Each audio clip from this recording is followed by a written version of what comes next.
The Ripple Effect developers recently had an interview talking about spotting in Battlefield 6 and how it has changed drastically since the beta. It says they found out a lot in the open beta that was obviously very strong.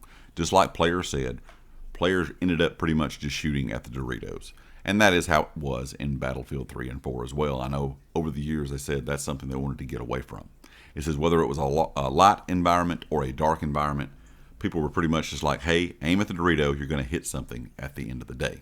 It says they definitely did not want that for Battlefield, so they've reduced the duration, reduced the range, everything across the board to really hit that system and align it more appropriately with what they want. It says, again, we want the information. It's important to ping players, but it's got to be an active part of Battlefield. It can't just be a fire and forget, sweep across the whole thing, and pretty much everyone's lit up, was the example that they gave, and it did feel like that a lot during the beta. They said that was very apparent in the open beta, so they've made some considerable changes to the system in terms of strength overall. So it's definitely been toned down.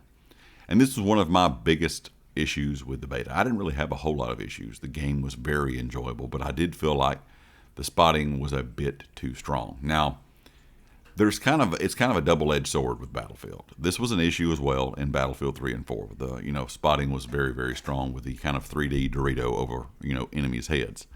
But at the same time, you need spotting in Battlefield because the maps are so big, and a lot of times, as we all know, the visuals in Battlefield games are not that great. So spotting actually helps you keep up with where players are at. But to me, spotting can't be so strong that it's something like during the beta, you could be aiming down sight, not really even be close to, the enemy that you're aiming at, and you would actually pick up someone else that may be laying in a bush somewhere. You had no clue that they were even there, and you did not ever physically even see them. But the game, when you were aiming down sight, recognized there was a player there, so it put a dot over their head to spot them. And you felt like a lot of times in the beta that you were always spotted because someone, of course, did that, or aimed down sight and was aiming at someone else, or was maybe doing something else and just kind of picked you up, and then they could spot you for the entire lobby to see pretty much on their team. So it was kind of hard to sneak in and out of certain areas, or maybe play behind enemy lines, and that was a big issue. I'm glad they have made some changes to this. I'm going to be curious to see what these changes are, because they can go extreme either way. It can be way too strong, or we can have spotting that is not really good enough. And if the visuals in game, and of course we've talked about the color filtering here on the channel already in a video, or how the game looks very gritty, that kind of wartime smoke, fire, just kind of dust and debris in the air. It looks amazing, but at the same time, it does make for some bad visuals and being able to see through it. So spotting was kind of needed in some of those situations, but at the same time, you don't want it to be too strong.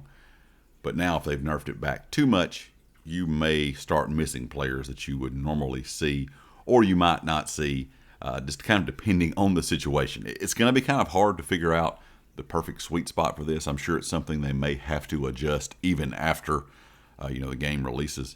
But I'm going to be curious to see how this works. A lot of people have said they want to go back to the Battlefield 5 spotting system, which was okay. It was kind of just a ping system. It really didn't spot the enemy. But some players then, of course, liked that. Some players then also did not like it because those maps were so cluttered with like woods and kind of jungle and debris that players could literally hide and you would never see them because you couldn't spot them. So they could be hiding somewhere really good and take out an entire squad. And if you're not playing together and talking to everyone, that can be an issue. So you want to have the option for players to still be able to play behind enemy lines, still be able to, get into rubble and get into places where they're more difficult to find. But at the same time, you don't want it to be so strong to where they get, spotted easily and called out quickly, but you cannot have them to where you cannot find them whatsoever. So it's going to be an interesting balancing act, in my opinion, for DICE and Ripple Effect and everyone there to work on. I'm going to be curious, like I said, to see what it looks like now that we know what it was like in the beta. When a game releases, I'm going to be really curious to see how the spotting works overall. But leave me a comment with your thoughts. Did you feel like it was fine in the beta, or did you feel like there needed to be an adjustment?